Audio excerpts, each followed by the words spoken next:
Bagong alaga yan.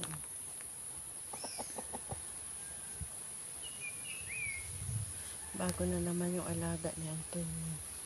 Tapos yan ang mga bago namin tanim. Yung kulungan niya sira na. Kaya yan. I-makeover niya naman daw yan pag nagpalit kami ng aming bubong. Kaya gamitin yan dyan siya sa bubong niya. Ayan. Maganda ngayon ang araw. Ayan, kuha tayo ng vlog. Ayan, ang kamuti ko dito guys. Ayan. Super ganda na siya. Tataas na. Tataas na siya, di ba?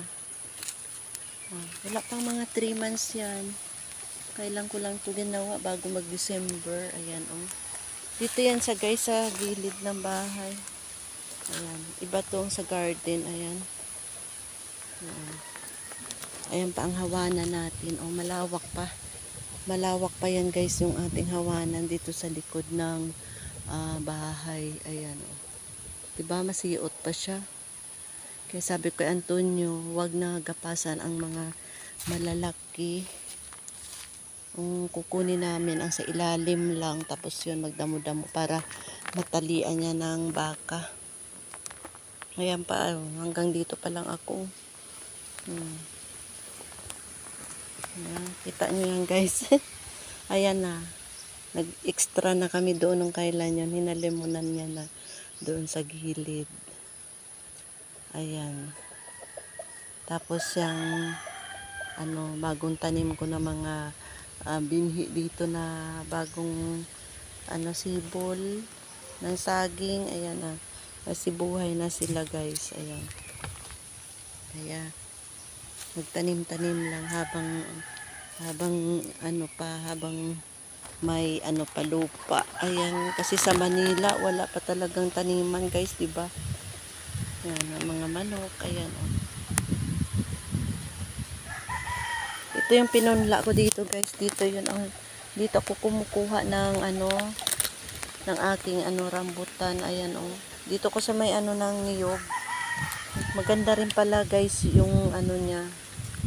Maganda rin pala siya punlaan. Ayan, rambutan pa to. Kaya inuna ko pa to yung isang araw. Malalaki ang kinuha ko dito. Ayan sa ilalim niya. Rambutan tsaka lansones dito nilagay ko. Ayan. Kaya maganda rin may pag may tinanim ka. Tapos ito yung try natin. Ayan gulayin natin tong langka mamaya. Gusto natin magulay. Nilagay dito ni Antonio kasi tas ito baka mahinog na ni. Yan lagay niya dyan. Ito pausok tayo sa natira pa niya na kopra dito. Ayan hindi pa siya hindi pa masyadong dry ang niya guys kasi basa pa, naulanan kasi kaya hindi ko pa pausok pa.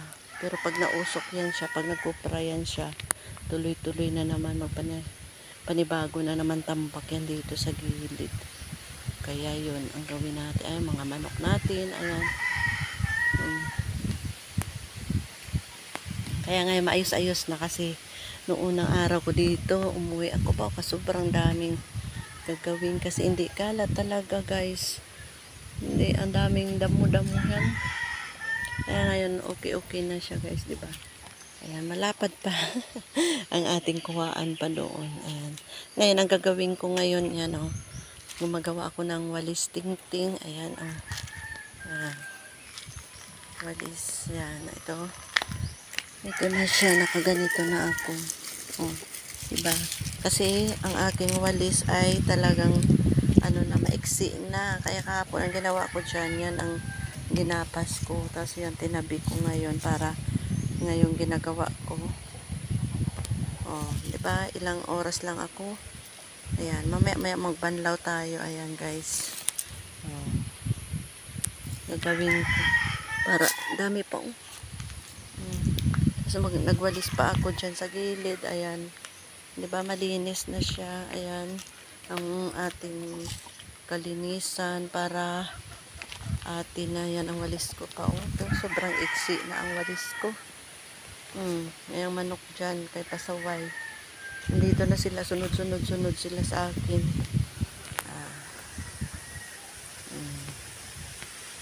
Mga nakagala lang yung sala dyan sa gilid. Marami naman sila puntahan, malawak naman kasi ayan oh. Diba, mga punla ko yan na mga kamuti dito pa at saka alugbati, hindi sila mataba. Pero okay na yan sila, tsagaan na lang natin kay padamihin dyan. Dumadami naman sila. Yan, paanggapasan natin ulit mga pag may time na naman tayo. Ayan, maganda ang panahon. Ayan guys, oh. Kaya habang nag-aantay tayo kabipon, yan ang ating ngayong gagawin. Ayan guys, ang aking lap upload for today. Si Ami Vlog andito. Ayan. Ayan, gagawin natin pa. Ituloy ko yung aking ginagawa na natag nito na walis tingting. Ilipat ko dito kasi sobrang mainit na doon, no. Habang dito tayo. Bye bye, see you. Okay guys. Ayan, oh, ituloy natin na yan ang aking lipat ko dito sa maharong, oh. Kasi bye bye, see you.